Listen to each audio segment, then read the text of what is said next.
हाँ दिया, 2 बज गए क्या? देखिए, देवर जी आते ही होंगे। टीवी सीरियल्स की हर खबर देगा देश का देवर।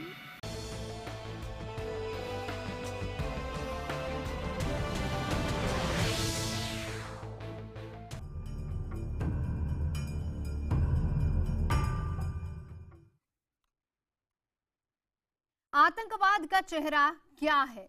ये सवाल हम इसलिए पूछ रहे हैं क्योंकि बजरंग दल की नफरत की ट्रेनिंग को लेकर उनके नेता ने एक बार फिर से विवादित बयान दिया है। 2 हफ्ते पहले बजरंग दल के अयोध्या के जिस शौर्य प्रशिक्षण शिविर को लेकर बवाल हुआ था, उसे बजरंग दल ने सही ठहराया है। बजरंग दल ने आतंकवाद को लेकर एक खास मजहब पर निशाना साधा है। इसी पर हम करेंगे आज का मुद्दा में बड़ी बहस, लेकिन पहले रिपोर्ट देखिए और डिबेट की शुरुआत होगी ठीक 3 मिनट 22 सेकंड बाद।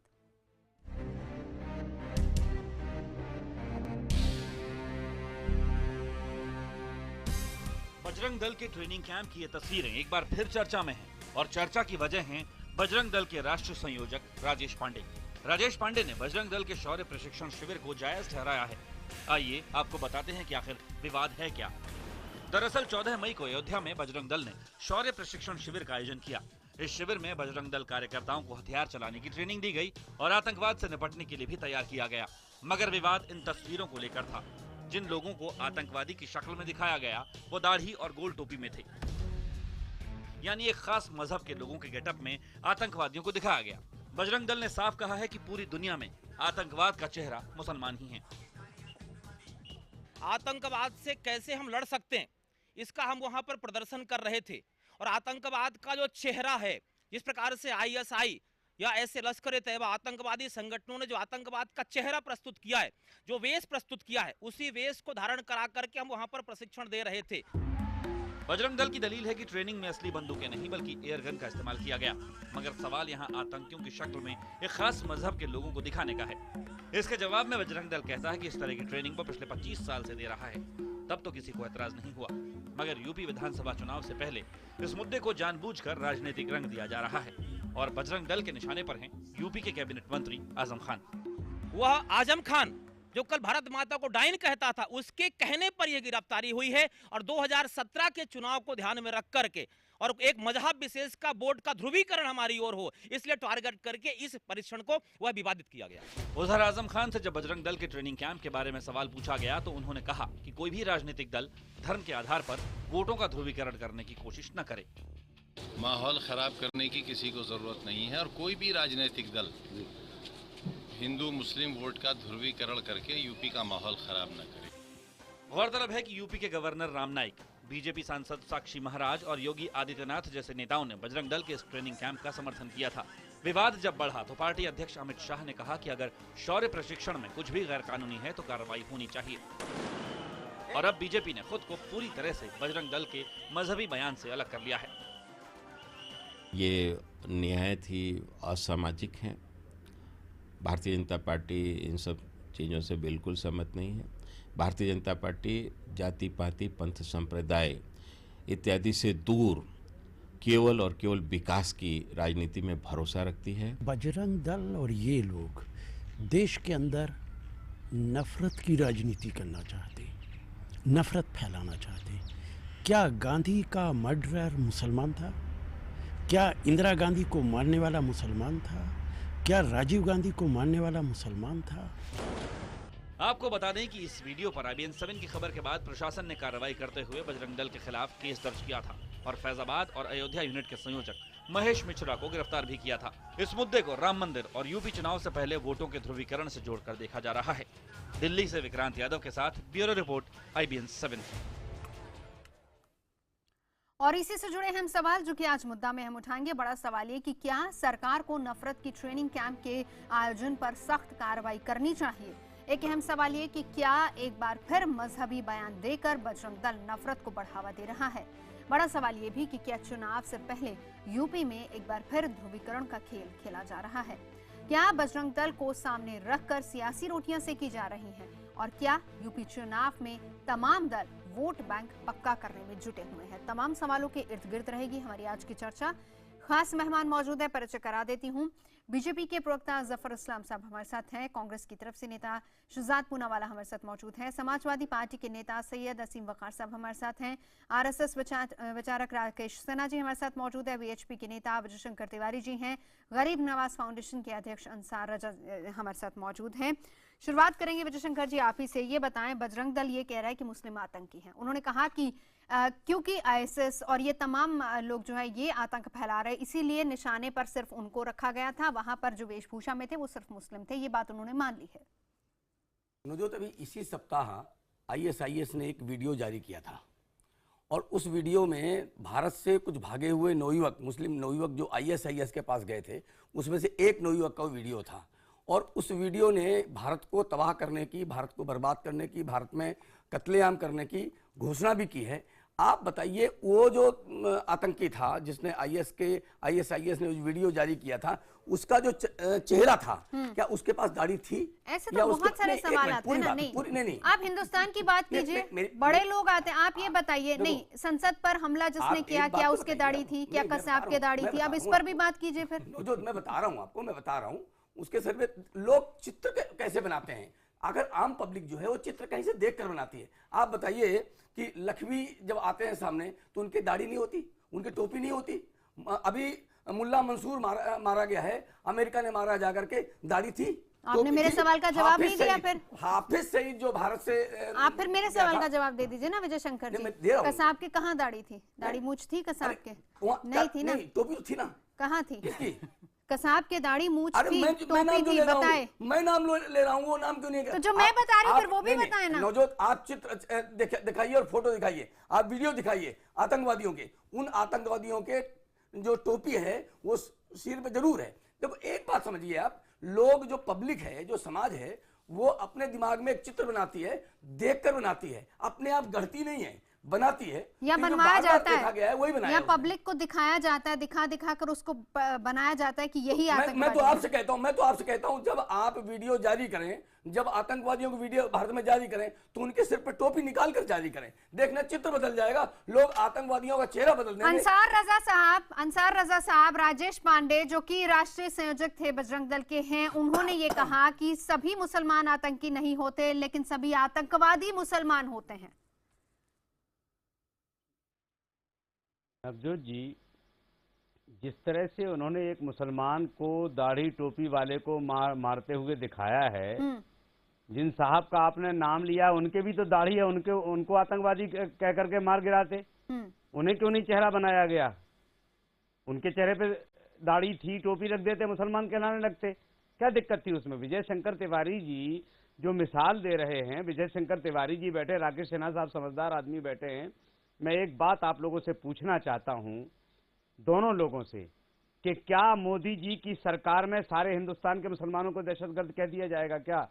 या इस तरह की ट्रेनिंग दिखा करके डराया जाएगा हम लोगों को क्या? दोनों लोग अच्छी तरीके से बार ये कहा है। देखिए, आप बोल रहे थे, मैंने बोला मुसलमान आप बोल रहे थे, मैंने टोका नहीं आपको। आतंकवादी मुसलमान आप बोल रहे थे, मैंने नहीं टोका आपको। आप कृपया उसको सुधार लीजिए। तिवारी जी सुन लीजिए, मुसलमान हमारे तिवारी जी सुन लीजिए, बार ये कहा है। आप हो, आरएसएस हो, बजरंग दल हो, विश्व हिंदू परिषद हो, हिंदुस्तान की जितनी इस तरह की तंजीमें हैं, लाख कोशिश कर लें, हिंदुस्तान का मुसलमान डरने वाला नहीं है। हम बीजेपी, आरएसएस, बजरंग दल के रहनो करम पे भारत में नहीं रहते हैं। राकेश सिन्हा जी को इंक्लूड करना चाहूंगी, आपका नाम लिया राकेश सिन्हा जी, जवाब रखिए। ठीक है अंसार साहब, राकेश सिन्हा जी से आप सवाल कर रहे हैं। राकेश जी, मैं आप ही को चाहूंगी, आप ही जवाब रख दीजिए इसका। राकेश सिन्हा जी, देखिए, ये बहुत गंभीर विषय है और इस पर पूरी दुनिया में चर्चा चल रही है कि आतंकवाद से हम कैसे निपटें। मैं उसका एक उदाहरण देता हूँ। हेरिटेज फाउंडेशन अमेरिका का एक बहुत बड़ा थिंक टैंक है, उसकी अपनी विश्वसनीयता है। उसने 3 दिसंबर 2015 को एक पैनल डिस्कशन कराया। पैनल डिस्कशन में जो नाम थे, मैं उसका नाम बताता हूँ, बहुत महत्वपूर्ण प्रश्न है। इसमें जूडी जेसर, ये अमेरिकन इस्लामिक फाउंडेशन के फॉर डेमोक्रेसी के चेयरमैन हैं। नासर खादर, ये मेंबर ऑफ पार्लियामेंट डेनमार्क हैं। असरा नोमानी, ये वॉल स्ट्रीट जर्नल की पत्रकार रही हैं। और आप तारीख मत पढ़िए, इतिहास हम भी जानते हैं। आप तो ये बताइए कि ये बजरंग दल जो कर रहा है क्या सही कर रहा है क्या? आप तारीख मत बताइए, तारीख मुझे पता है। या तो आप तो ये बताइए, बजरंग दल जो इन्हें शिक्षा दे रहा है क्या ये सही है? जवाब ले लेते हैं अंसार साहब। क्या एक मुसलमान से जोड़ा जाना सही है क्या? वो जवाब रख रहे हैं, जवाब ले लीजिए। अंसार साहब राकेश जी बोलिए। अंसार साहब, आप बहुत शालीनता से डिबेट करते हैं। आप शालीनता बना रहने दीजिए, आपको एक शालीन व्यक्ति मैं मानता हूं। और चौथा उसमें थी फरहानेज इस्पानी, ये मेंबर ऑफ पार्लियामेंट पाकिस्तान रही। पांचों लोगों ने डिबेट में एक बात, बहुत महत्वपूर्ण बात कही। उन्होंने कहा कि देखिए, इस्लाम को आतंकवाद से जोड़ने का प्रश्न नहीं है। उन्होंने कहा जो अभी आतंकवादी घटनाएं हो रही हैं, फ्रांस में हुआ, अमेरिका में हुआ और अन्य भागों में हो रहा है, जो संगठित आतंकवाद हो रहा है, उसको हमें ऑन करना पड़ेगा। इसलिए नहीं कि इस्लाम को बदनाम करने के लिए, इसलिए नहीं कि मुसलमानों को आतंकवादी कराने के लिए, इसलिए कि हम यदि ऑन नहीं करेंगे तो हम आतंकवाद से नहीं लड़ पाएंगे। पूरी कम्युनिटी, पूरा इस्लाम उसके नाम पर बदनाम होगा। ये वहाँ एक पैनल डिस्कशन था। तो मैं यह कहना चाहता हूँ कि उम्मा का कंसेप्ट और भारतीय मुसलमान को अलग करके देखें। भारत के मुसलमानों को कोई ब्लेम नहीं करता, भारत के मुसलमानों की देशभक्ति पर कोई संदेह नहीं है, सिर्फ दृष्टिकोणों का अंतर है। यदि हमारा राकेश जी, बार-बार यही तो सवाल आता है कि आतंकवाद का कोई चेहरा नहीं होता। धर्मनिरपेक्षता के प्रति राकेश जी, आतंकवाद का कोई चेहरा नहीं होता। आप मैं अपनी बात बस 30 सेकंड में बात करूं। आतंकवादियों को टारगेट कर रहे हैं, वो क्या जो हमारे देश के अंदर है, नक्सली, असम में किस तरह की हिंसा हो रही, क्या वो मुस्लिम है? फिर उस पर भी रखिए ना जवाब।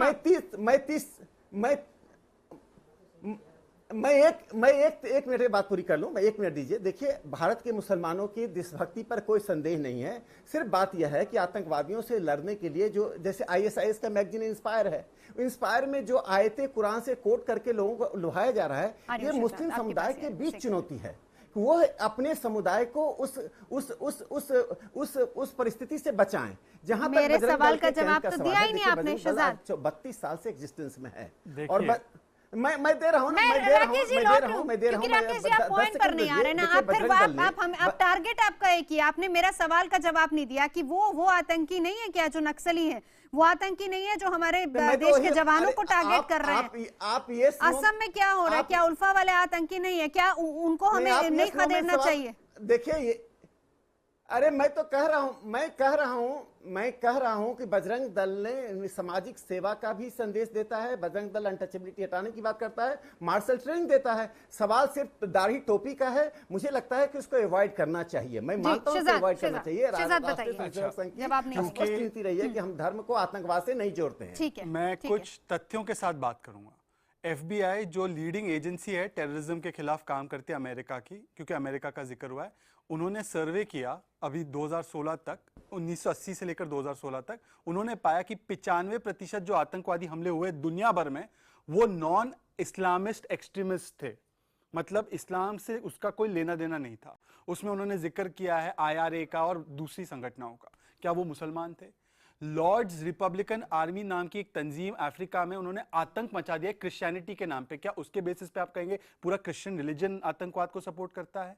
हमको पता है कि इंदिरा गांधी जी की हत्या किसने की, हमको पता है राजीव गांधी जी की हत्या प्रभाकरन ने की। क्या तमाम तमिल समुदाय को आप आतंकवादी कह दोगे?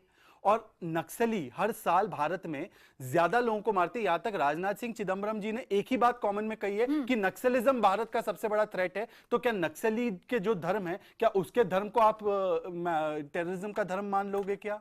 और मैं एक सवाल पूछना चाहता हूं, आजाद भारत में पहली जो आतंकवाद की घटना हुई वो महात्मा गांधी जी की हत्या थी। नथुराम गोडसे जी का धर्म हम देखते हैं क्या? और अगर देखेंगे तो क्या वो इस्लाम है क्या? आप ये कहेंगे कि वो नथुराम गोडसे देशभक्त थे और वो आतंकवादी नहीं थे? राकेश सिन्हा जी ये कह रहे हैं। आप कंटेम्पररी रखिए। आपसे मेरा सवाल है, क्या उनको आप देशभक्त मानते हैं, आतंकवादी मानते हैं? आतंकवादी मानते हैं, सर्वोच्च न्यायालय ने कहा है क्या? तो वो क्या आतंकवाद की परिभाषा को डाइल्यूट मत कीजिए, या किसी संघ की आतंकवाद की परिभाषा को मत मानिए। हत्यारा होना और आतंकवादी होने में अंतर समझिए। तो क्या देशभक्त थे? अरे नथुराम गोडसे, साक्षी महाराज जो कहते हैं देशभक्त थे। सर्वोच्च न्यायालय में आप PIL डालिए।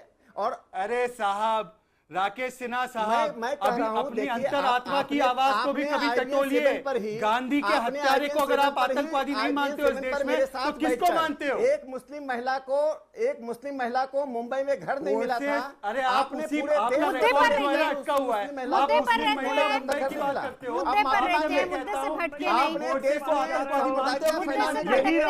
चैनल को चुना मुंबई की महिला के पास भाग रहे हो? नक्सली आतंकवादी नहीं है। देश में सांप्रदायिकता फैलाने की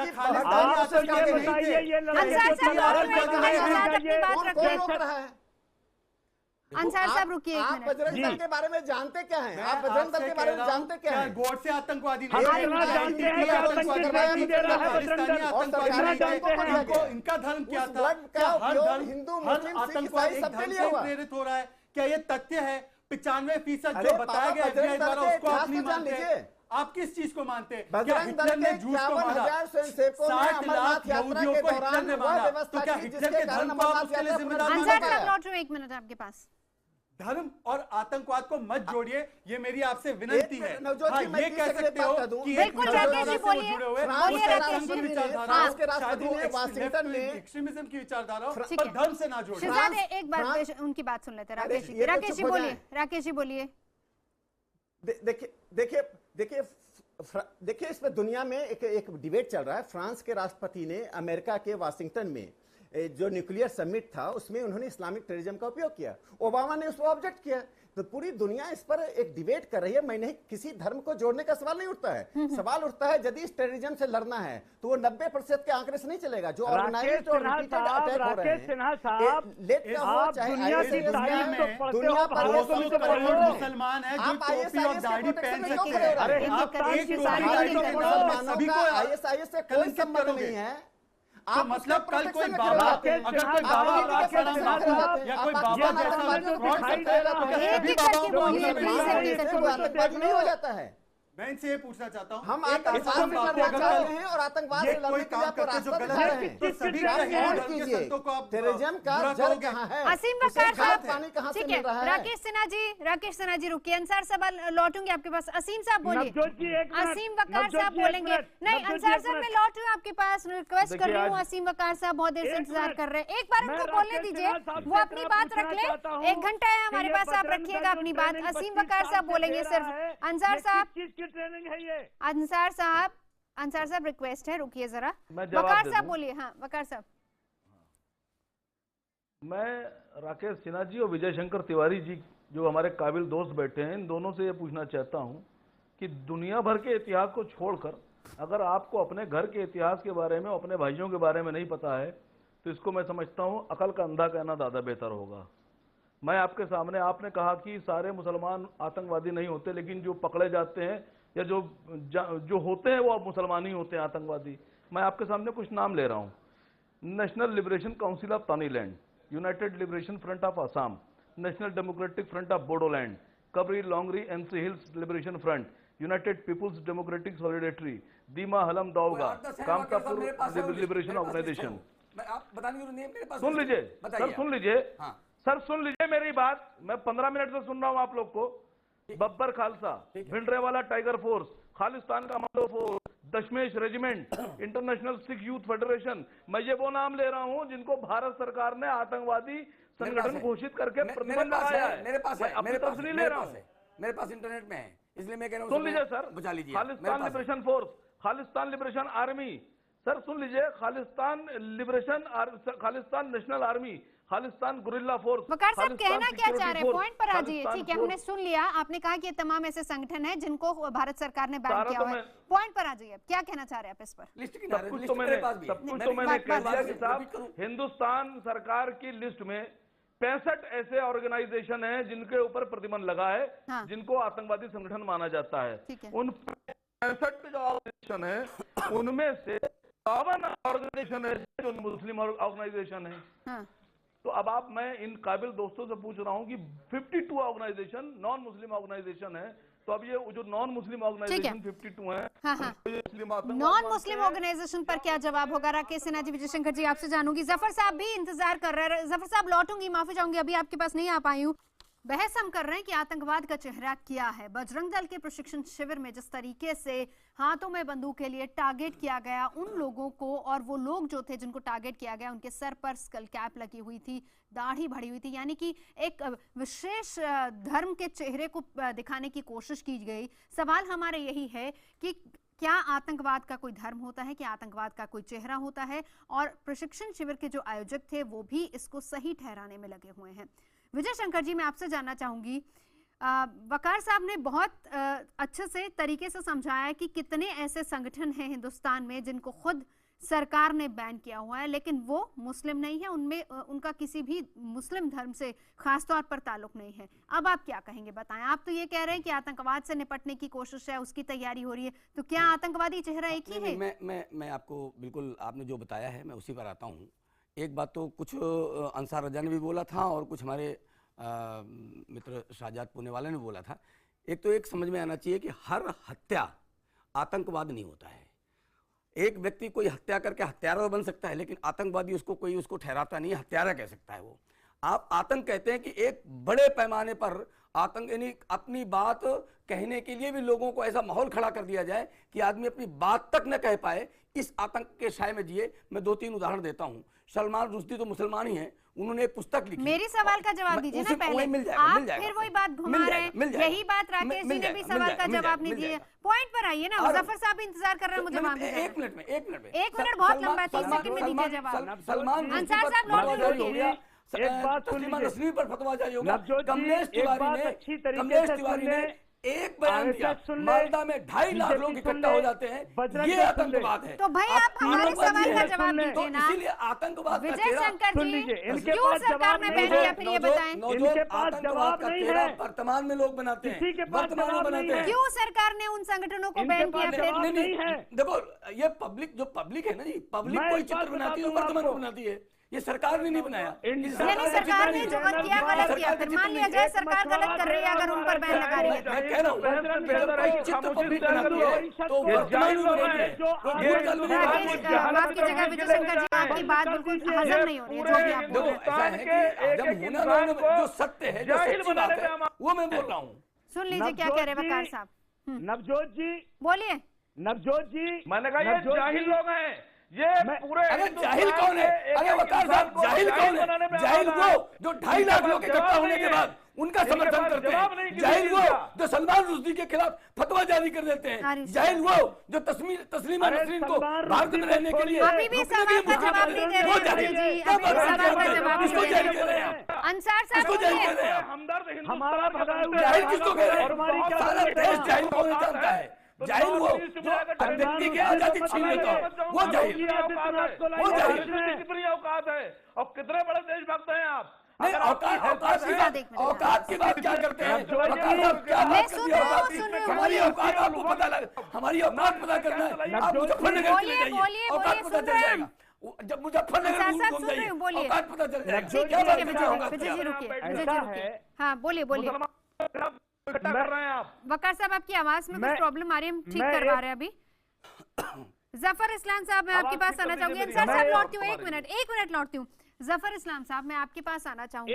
कैसा लगता है जब किसी मुसलमान को ये कहा जाता है कि वो आतंकवादी? तमाम मुसलमान आतंकवादी नहीं है, लेकिन जो आतंकवादी होते हैं वो ज्यादातर मुसलमान होते हैं। आप भी एक मुस्लिम हैं, आप ही की पार्टी की तरफ से, आप ही की पार्टी के तमाम छोटे छोटे दल है जो इस तरह की बात कहते हैं। तमाम मुस्लिम नेता आपकी पार्टी में मौजूद हैं। ये बताएं कैसा लगता होगा ऐसे नेताओं को?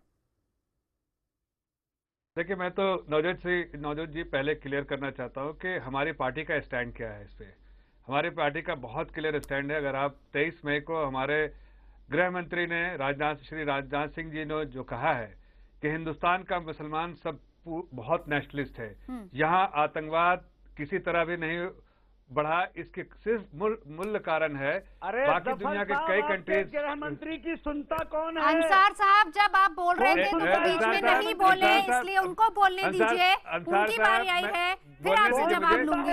जफर साहब बोलिए। किसी को इंटरप्ट नहीं किया। जफर साहब आप बोलिए। मैं ये कह रहा हूँ कि उन्होंने कहा कि हिंदुस्तानी मुसलमान बहुत नेशनलिस्ट है और इसीलिए बाकी दुनिया के कई कंट्रीज जहाँ मुसलमानों की तादाद है वहाँ कहीं न कहीं आईएसआईएस जैसे लोग और तंजीम या ऑर्गेनाइजेशन ने इनरोड बना लिया है और वहाँ आतंकवादी हमले हो रहे हैं और लोग वहाँ पर उसका समर्थन भी कर रहे हैं। हिंदुस्तान एक ऐसा मुल्क है, इतने मुस्लिम होने के बावजूद, दुनिया के दूसरे ऐसा कंट्री जो सबसे ज्यादा मुस्लिम होने के बावजूद, यहाँ का मुसलमान ना तो यहाँ आतंकवाद से इस तरह से जूझना पड़ रहा है और यहाँ का मुसलमान आतंकवाद से बिल्कुल अपने आप को अलहदा रखा और न किसी। नहीं, एक मिनट सुनिए। क्या गृह मंत्री को नहीं दिखाई देता? ये हमारे एक मिनट कर रखा है। अरे चुप रहिए। चुप रहिए क्या भाई, आपको ये नहीं दिखाई दे रहा है क्या गृह मंत्री को नहीं दिखाई दे रहा? अंसार रजा साहब, आपको तमीज अंसार रजा साहब, आप दोनों हमारे लिए माननीय हैं, बोलते इसलिए प्लीज भाषा की मर्यादा का ख्याल रखते हुए आगे चले। मैं बिल्कुल चुप रहा जब आप बोल रहे थे। हमने कौन सी हमने ऐसी भाषा इस्तेमाल कर दी? नहीं, आप वहाँ बैठ के अंसार साहब धमका नहीं सकते ना किसी को, आप सवाल पूछिए, यही मैं रिक्वेस्ट कर रही हूँ आपसे। धमका नहीं रहे हम, तो हम आईना दिखा रहे हैं। हम सवाल कीजिए ना अंसार साहब, आप सवाल कीजिए उनसे। अंसार साहब पहले हम सवाल ये जफर साहब बोलिए कि जहां तक बजरंग दल ने जो ऑर्गेनाइज किया है उसके दो पहलू है। देखिए, दो पहलू को मैं साफ साफ अपने मुस्लिम भाइयों से भी कहना चाहते हैं और अपने बजरंग दल के रिप्रेजेंटेटिव स्पोक्स पर्सन और हमारे राकेश सिन्हा जी जो बैठे हैं सबके संबोधित करते हुए कहना चाहता हूं कि देखिए, दो पहलू इसके। एक पहलू जो है वो है कि आतंकवाद से लड़ने का और ट्रेनिंग का, सेल्फ डिफेंस का, उसमें कोई कठिनाई नहीं देना चाहिए, हर तंजीम को देना चाहिए और बिल्कुल देना चाहिए, उसमें कोई कठिनाई नहीं होनी चाहिए, उसका मैं पूरा समर्थन करता हूं। लेकिन मैं ये जरूर कहूंगा और मैं आग्रह करूंगा के बजरंग दल के रिप्रेजेंटेटिव के कि वो स्केल कैप और जैसा राकेश सिन्हा जी कह रहे थे उस चीज का इस्तेमाल ना करे, इसलिए कि हिंदुस्तानी मुसलमान बहुत नेशनलिस्ट है और उनको आतंकवाद से लड़ने के लिए और तैयार अगर मुसलमानों ने एक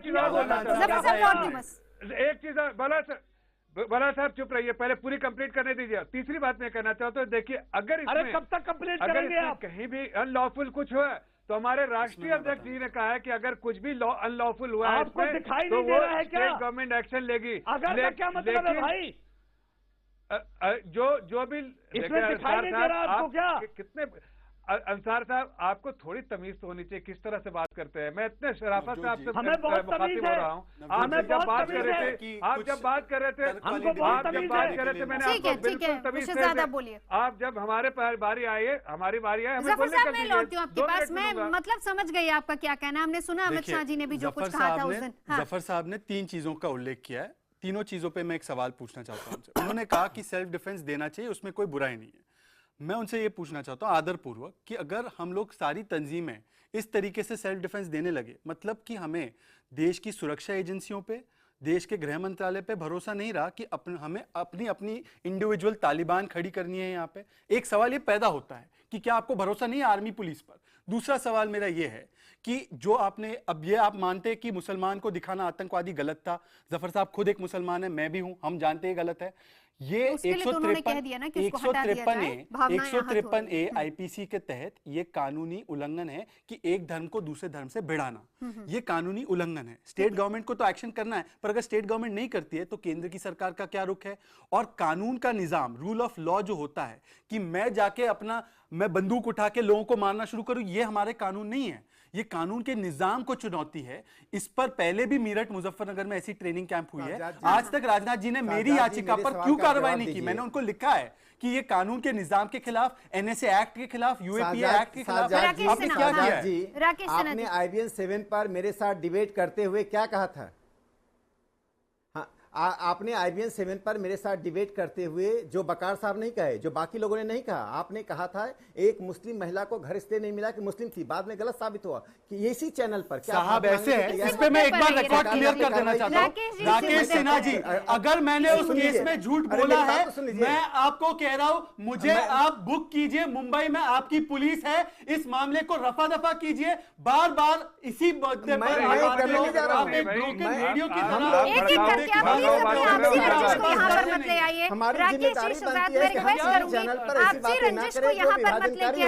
जिस मुद्दे पर बात हो रही है उसी पर बात कीजिए, जिस मुद्दे पर बात हो रही है उसी पर बात कीजिए। स्प्रेडिंग सोसाइटी नहीं है आरएसएस। राकेश जी, मैं रिक्वेस्ट कर रही हूँ, प्लीज जिस मुद्दे पर बात हो रही है उसी पर हम उसी पर बात आगे बढ़ाते हैं। सवाल पूछा भी नहीं मैंने। ठीक है, हम यहाँ पर राकेश सिन्हा जी, मैं आप ही के पास आती हूँ। ठीक है, मैं आपके पास आती हूँ, जरा एक बात सुनिए, राकेश सिन्हा जी, एक चीज सुनिए जरा सुनिए। पश्चिम बंगाल में बीजेपी के जो अध्यक्ष हैं दिलीप घोष, उन्होंने टीएमसी को धमकी के बाद जो धमकी दी थी उसके बाद एक विवाद हुआ है। उन्होंने वो धमकी में सीधे तौर पर ये कहा था कि हम घर में घुसकर मारेंगे, आरएसएस की ट्रेनिंग हमें है, किसी की भी गर्दन तोड़ने की काबिलियत हम रखते हैं। अब इस पर आपका जवाब लूंगी, अब आप हमें नकार नहीं सकते क्योंकि वो बाइट में आपको सुनवा दे रही हूँ, वो सुन लीजिए जरा उन्होंने क्या कहा था।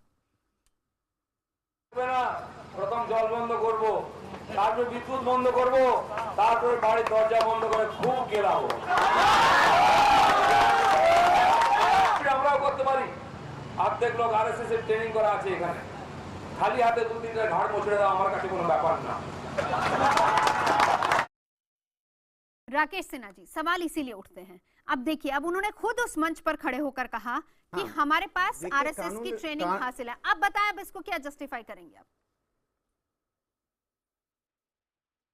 देखिए, कानून व्यवस्था को चुनौती देने वाले किसी भी बयान की मैं निंदा करता हूं, चाहे वो बयान कोई भी दे। देश कानून और व्यवस्था रूल ऑफ लॉ से चलता है। एक दूसरी बात मैं कहना उनके संदर्भ को कहना चाहता हूं, पश्चिम बंगाल में तृणमूल कांग्रेस ने जिस प्रकार से बीजेपी के कार्यकर्ताओं को निशाना बना बनाकर चुनाव के दौरान मारा, घर में घुसकर मारा, पोलिंग बूथ पर मारा, उसके जवाब के पॉलिमिकल रिस्पांस था। ये पॉलिमिकल, मैं उसकी भी निंदा करता हूं, ऐसा रिस्पांस नहीं देना चाहिए। लेकिन आप एक बात जानिए, तृणमूल कांग्रेस किस प्रकार से हिंसा की घटना कर रही है। सीपीएम बदला लेने का हक आईन और कानून हमें नहीं देता। मारे जा रहे हैं। मैंने निंदा करते हुए बात कही। किताबें छोड़िए और कानून और संविधान की पढ़ लीजिए। निजी हमारे देश में पुलिस है, आर्मी है, और यही बात है बजरंग दल जो कर रही है वो कानून के निजाम को चुनौती है। आ रही हूं अंसार साहब आपके पास भी। राकेश जी अपनी बात रखिए, फिर आती हूं। अभी राजेश पांडे जी के इंटरव्यू की बात,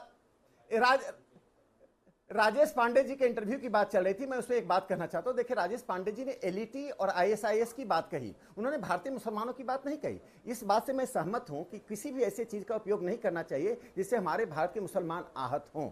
उनको आहत नहीं करना, हमारा दृष्टिकोण का अंतर है। हमारे बीच देशभक्ति में धर्मनिरपेक्षता के प्रति अलग अलग दृष्टिकोण है, उस संदर्भ का अंतर है। लेकिन जो लोग इसके नाम पर आईएसआईएस को प्रोटेक्ट करना चाहते हैं, लेट को प्रोटेक्ट करना चाहते हैं, उनको मैं कहना चाहता हूं, उम्मा के कंसेप्ट से आप अलग होइए। भारत का मुसलमान यदि उम्मा के कंसेप्ट से जोड़ेंगे तो हमेशा रक्षात्मक रहेंगे। अब रक्षात्मक मत बनिए, आप अपने आप को अलग कीजिए। फ्रांस में जब नवंबर में अटैक हुआ, 129 लोग मारे गए, और फ्रांस के राष्ट्रपति फ्रांस के राष्ट्रपति ने जब इस्लामिक टेररिज्म की बात कही तो आप गलती ढूंढी।